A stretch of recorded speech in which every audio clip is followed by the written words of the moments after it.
Hello, good evening everyone. तो आज हम डिस्कस करने वाले हैं relation between philosophy and education, यानी कि फ़िलासफ़ी और एजुकेशन के बीच में क्या रिलेशन। ये देखते हैं, ये कहीं ना कहीं एक दूसरे से जुड़े हुए हैं। क्यों? क्योंकि जो फ़िलासफ़ी है, दर्शन जो है, वो कहीं ना कहीं एजुकेशन पे डिपेंड होता है और एजुकेशन जो है डिपेंड होता है फ़िलासफ़ी से। तो दोनों ही एक दूसरे पे इंटर डिपेंडेंट होते हैं। तो हम आगे डिस्कस करते हैं। इसमें क्या है कि philosophy and education are closely inter related, कि वही बात, जो फ़िलासफ़ी और एजुकेशन जो है ना, वो आपस में बहुत क्लोजली इंटर रिलेटेड है।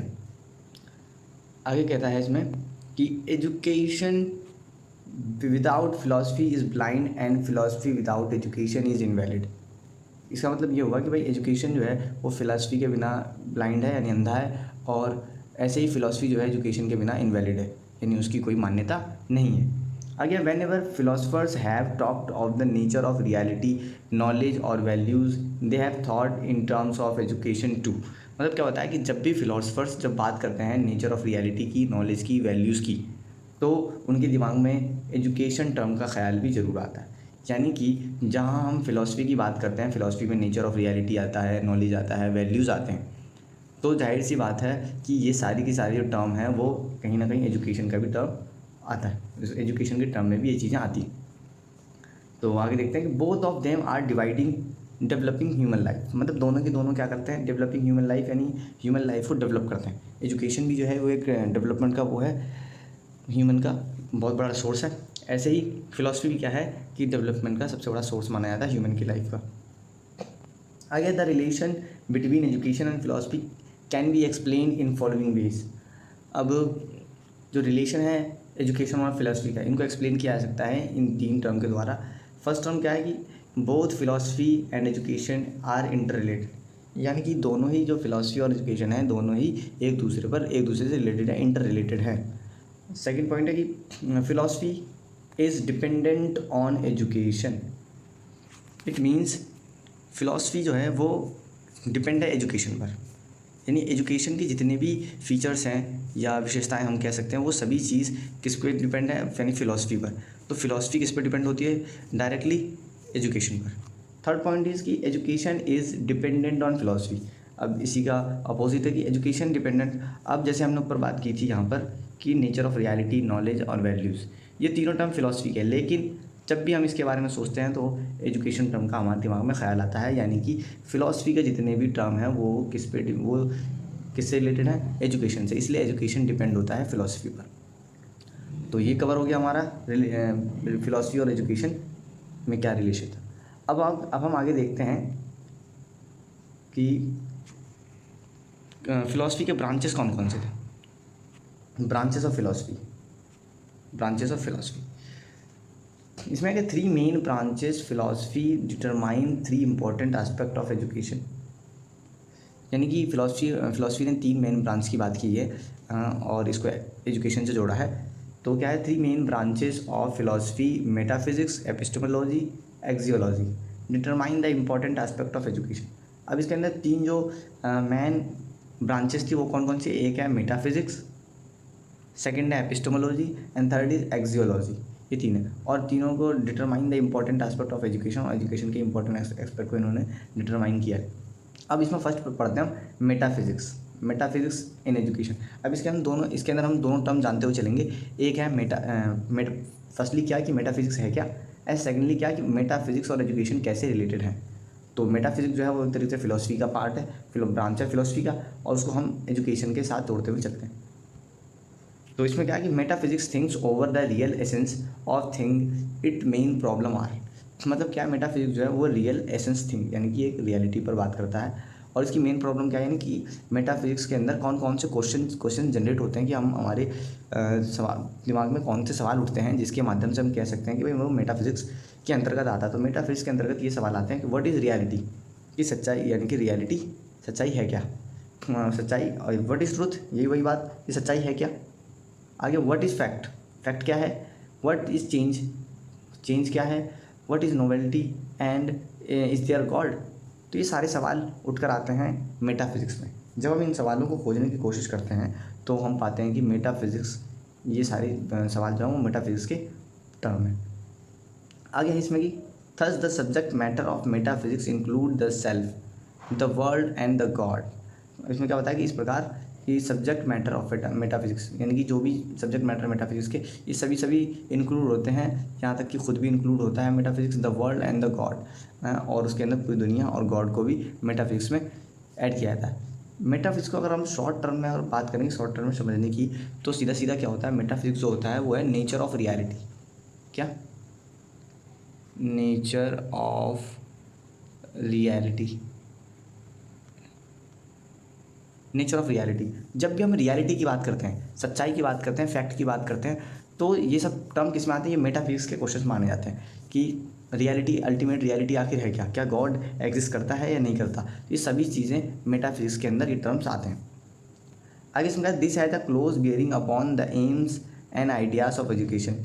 The concept of self is the basis of the development of character and the central aim of education. अब इसमें क्या बात बताई कि भाई कंसेप्ट ऑफ सेल्फ, जो ये खुद की कंसेप्ट है, खुद का, यानी कहते हैं ना आत्म संप्रतित है, आत्म सेल्फ कंसेप्ट, तो ये जो है ये किस पर बेस है, basis of the development of character, character के डेवलपमेंट पर, और इसका सेंट्रल एम क्या है, एजुकेशन है, यानी कि एजुकेशन के माध्यम से ही हम अपने सेल्फ को डेवलप कर सकते हैं, उसी के बेस पे हम अपने आप को सेल्फ डेवलपमेंट किया जा सकता है।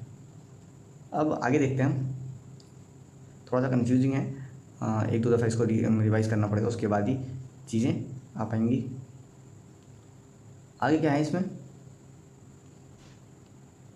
नेक्स्ट है हमारा epistemology. Epistemology and education. Epistemology is a branch of philosophy which is concerned with the discussion of the problem of related to knowledge. यहाँ ये वर्ड है रिलेटेड टू नॉलेज, यानी एपिस्टेमोलॉजी जो है ना वो डील करता है सिर्फ नॉलेज के साथ, किसके साथ, नॉलेज। जैसे मेटाफिजिक्स था वो डील करता था नेचर ऑफ रियलिटी के साथ, ऐसी एपिस्टेमोलॉजी जो है वो डील करता है किसके साथ, रिलेटेड नॉलेज के साथ। Epistemology is a branch of philosophy which concerned with the discussion of the problem. अब वो कौन से प्रॉब्लम पर डिस्कस करता है, वो जो एपिस्टेमोलॉजी है वो सिर्फ नॉलेज से रिलेटेड क्वेश्चंस पर या प्रॉब्लम्स पर डिस्कस करता है।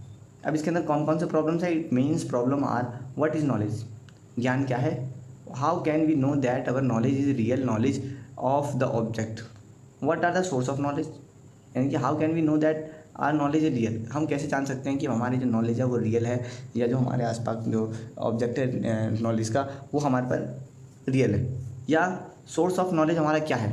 जब भी बात नॉलेज से रिलेटेड होगी तो हमें मालूम होना चाहिए कि वो क्या है, एपिस्टेमोलॉजी का टर्म है।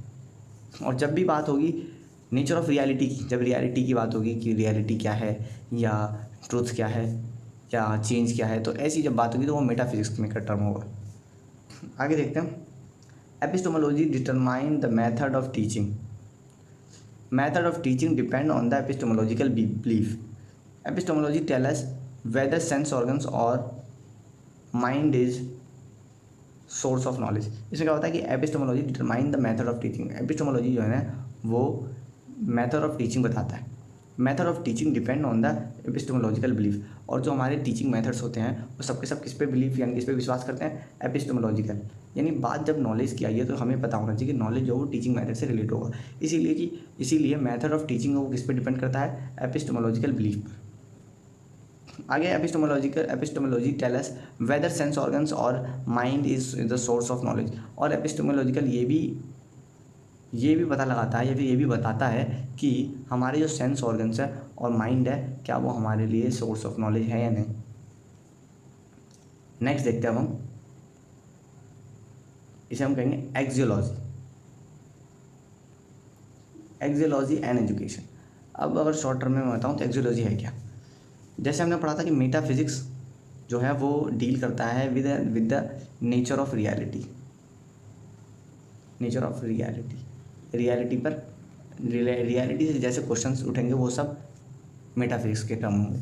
अब जब हम बात करेंगे इसकी क्या नाम है एपिस्टेमोलॉजी की, तो हमें ध्यान रखना है कि वो डील करता है नॉलेज से, कि नॉलेज है क्या, नॉलेज का सोर्स क्या है, क्या माइंड, और वो बताता है कि भाई माइंड और हमारे सेंस ऑर्गन्स जो है वो क्या है, हमारे सोर्स हैं नॉलेज के। तो जब ऐसे क्वेश्चंस आए तो समझ जाना वो टर्म एपिस्टेमोलॉजी का है। अब बात आती है एक्सियोलॉजी। तो एक्सियोलॉजी जो है वो डील करता है किसके साथ, values and ethics. Values and ethics अब आगे देखते हैं, एक्सोलॉजी को पढ़ते हैं। Axiology includes 3 normative science, logic, ethics and aesthetics. All these are related to education. अब इसमें क्या बताया कि भाई एक्सोलॉजी जो है वो 3 चीज़ अपने अंदर इंक्लूड करता है, 3 नॉर्मेटिव साइंस इंक्लूड करता है। एक है लॉजिक, एथिक्स एंड एस्थेटिक्स।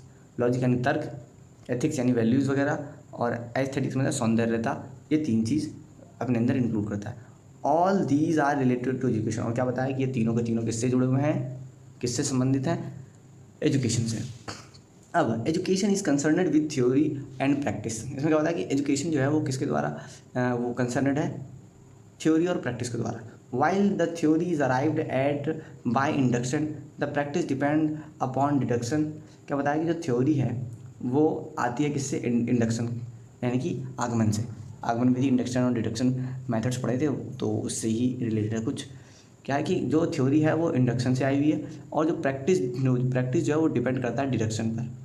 इसलिए both induction and deduction are the 2 branch of logic. और ये दोनों ही जो इंडक्शन मेथड और डिडक्शन मेथड हैं ये दोनों ही लॉजिक पर डिपेंड है। तो एक्सियोलॉजी के अंदर 3 नॉर्मेटिव साइंस इंक्लूड होते हैं, लॉजिक, एथिक्स एंड एस्थेटिक्स। बात अगर लॉजिक की करें तो जो हमारा जो एजुकेशन है वो भाई थ्योरी और प्रैक्टिस पर डिपेंड होता है। और थ्योरी जो है वो इंडक्टिव होता है, इंडक्टिव, और प्रैक्टिस जो होता है वो डिडक्टिव होता है।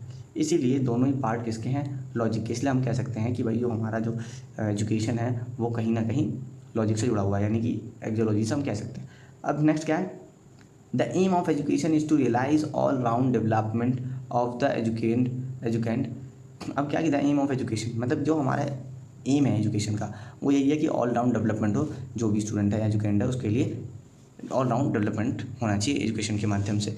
In this development moral and aesthetic development occupy foremost place. अब क्या बताया कि इस डेवलपमेंट के अंदर मोरल और एस्थेटिक डेवलपमेंट जो है वो फॉरमोस्ट प्लेस यानी सबसे ऊपर होता है। तो इसका मतलब ये हुआ कि जो हमारा एम ऑफ एजुकेशन है वो कहीं ना कहीं एस्थेटिक्स से जुड़ा हुआ है। पहले हमने देखा लॉजिक से कैसे जुड़ा हुआ है कि भाई जो थ्योरी और प्रैक्टिस है वो इंडक्शन और डिडक्शन को दर्शाते हैं, जो कि लॉजिक का पार्ट है। अब जो एम ऑफ एजुकेशन है वो हम ये दर्शाना चाहते हैं कि ऑल राउंड डेवलपमेंट होना चाहिए। एजुकेशन ये कहता है कि भाई ऑल राउंड किसी को भी एजुकेट अगर किया जाता है तो उसका ऑल राउंड डेवलपमेंट होना चाहिए। तो इसीलिए ये एस्थेटिक को दर्शाता है, क्योंकि उसके अंदर एस्थेटिक सौंदर्यात्मक डेवलपमेंट भी, विकास भी होना चाहिए। अब आगे क्या, while moral development require knowledge of ethics and aesthetic and this will decide the curriculum of education। क्या बताया कि उसके अलावा, उसके बावजूद मोरल डेवलपमेंट जो है उसको ज़रूरत होती है नॉलेज ऑफ एथिक्स की। जो वैल्यूज़ हैं हमारे, एथिक्स हैं, समझे, तो उन पर डिपेंड होता है, उनकी ज़रूरत होती है मोरल डेवलपमेंट को, इसीलिए एथिक्स की और एस्थेटिक की। इसीलिए ये डिसाइड करता है करिकुलम ऑफ एजुकेशन को कि एजुकेशन का करिकुलम कैसा होना चाहिए, वो यही एथिक्स एंड एस्थेटिक्स चीज़ें डिसाइड करती हैं। तो ये एक्सियोलॉजी का पार्ट है ये। अब आगे देखते हैं।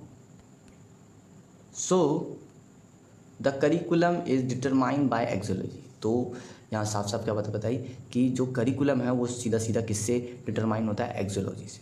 क्यों? क्योंकि उसके अंदर लॉजिक वाला पार्ट है, जो कि जो हमारा एजुकेशन है वो उसके अंदर 2 पार्ट हैं। एक तुम्हारा क्या कि भाई थ्योरी, और एक एजुकेशन प्रैक्टिस, एजुकेशन प्रैक्टिस। जो थ्योरी जो आती है वो इंडक्शन से आती है, और प्रैक्टिस जो होता है वो किस पर डिपेंड करता है, डिडक्शन से। इसलिए दोनों पार्ट लॉजिक के हैं। तो इसमें दिखाया गया कि जो हमारा एजुकेशन है वो कहीं ना कहीं लॉजिक से जुड़ा हुआ है, वहीं से आता है। अब नेक्स्ट क्या बताया कि भाई हमारा एस्थेटिक, जो हमारा मोरल डेवलपमेंट है, जब हम ऑल राउंड डेवलपमेंट की बात करते हैं तो उसके अंदर मोरल डेवलपमेंट या एस्थेटिक डेवलपमेंट भी आना चाहिए, और वो सबसे ऊपर रहता है। तो और थर्ड पॉइंट ये बताया कि मोरल डेवलपमेंट जो होगा उसके लिए सबसे मेन चीज़ ये ज़रूरत होती है कि एथिक्स और एस्थेटिक, इस चीज़ की बहुत ज़्यादा ज़रूरत होती है, और यही डिसाइड करते हैं एक करिकुलम, एजुकेशन करिकुलम को बनाने में। इसीलिए हम कह सकते हैं कि so the curriculum is determined by axiology. Axiology के द्वारा ही करिकुलम बनाया जाता है। Axiology decides what is good and valuable is to be include in the curriculum. सबसे मेन लाइन ये है, ये मेन लाइन समझ लो तो तुम्हें लगभग चीज़ें समझ में आ जाएंगी, सारी कन्फ्यूजन दूर है। Axiology decide what is good and what is valuable. Axiology ये डिसाइड करता है, ये बताता है कि भाई क्या अच्छा है और क्या वैल्यूएबल है। क्या वैल्यूएबल है, is to be include in the, और वही चीज़ें और क्या चीज़ें करिकुलम में ऐड करने के, इंक्लूड करने के लायक है। तो वही चीज़ जो एक्सियोलॉजी है वो सीधा सीधा हम एक डायरेक्ट रूप में ये कह सकते हैं कि एक्सियोलॉजी जो है वो सीधा सीधा क्या चीज़ अच्छा है, ये क्वेश्चन जब उठता है कि what is good and what is valuable, जब इस क्वेश्चन का जवाब निकल कर आता है तो वो टर्म एक्सियोलॉजी का होता है। तो हमने 3 चीज़ पढ़ी आज, पहले 4 चीज़ें पढ़ी, बल्कि एक चीज़ तो पढ़ी हमने कि भाई एजुकेशन और फिलॉसफी में रिलेशन क्या है, वो पढ़ी। उसके बाद हमने पढ़ी, ये पढ़ने के बाद हमने पढ़ी ब्रांचेस में हमने पहला ब्रांच पढ़ा मेटाफिज़िक्स। और मेटाफिज़िक्स की पहचान क्या बताई थी मैंने, कि जो मेटाफिज़िक्स है वो रियलिटी को देखता है। किसको? रियलिटी को। जब भी नेचर ऑफ रियलिटी की बात आएगी तो हम वहाँ बात करेंगे मेटाफिज़िक्स की। किसकी? मेटाफिज़िक्स की। और उसके बाद हमने पढ़ा कि मेटाफिज़िक्स के बाद एपिस्टेमोलॉजी में बताया क्या, कि जब भी बात होगी किसकी? एपिस्टेमोलॉजी में, जब भी इसके अंदर बात होगी नॉलेज की। किसकी? नॉलेज। यानी कि ये जो एपिस्टेमोलॉजी है वो डील करता है सिर्फ नॉलेज के साथ। तो जब भी बात ये आई कि नॉलेज आखिर है क्या, नॉलेज का सोर्स क्या है, ऐसे क्वेश्चन उठेंगे तो समझ जाना है वो है एपिस्टेमोलॉजी। लास्ट हमने पढ़ा क्या? लास्ट हमने पढ़ा एक्सोलॉजी पढ़ा हमने। एक्सोलॉजी में क्या है कि जब भी बात आएगी what is good and what is valuable, कि क्या अच्छा है और क्या वैल्यूएबल है, तो वो चीज़ आएगी हमारी एक्सोलॉजी में। और एक और चीज़ बताई थी, एक्सोलॉजी जो है ना वो इस पर क्या नाम है, वैल्यूज़, एथिक्स, इन पर काम करता है, इससे डील करता है। और इसके अंदर बताया था, इसके अंदर 3 साइंस आता है, यानी कि एक पर हमने पढ़ी थी कि इसके अंदर जो है ना 3 नॉर्मेटिव साइंस आते हैं, एक लॉजिक, एक एथिक्स एंड एस्थेटिक्स। और तीनों के तीनों जो है वो एजुकेशन से बहुत ज़्यादा रिलेटेड है और एजुकेशन करिकुलम को बनाने में बहुत हेल्प करते हैं। तो एक्सोलॉजी का ये महत्व था। तो बस इतना ही। थैंक यू सो मच, और बाकी मिलते हैं अब नेक्स्ट वीडियो में। Thank you.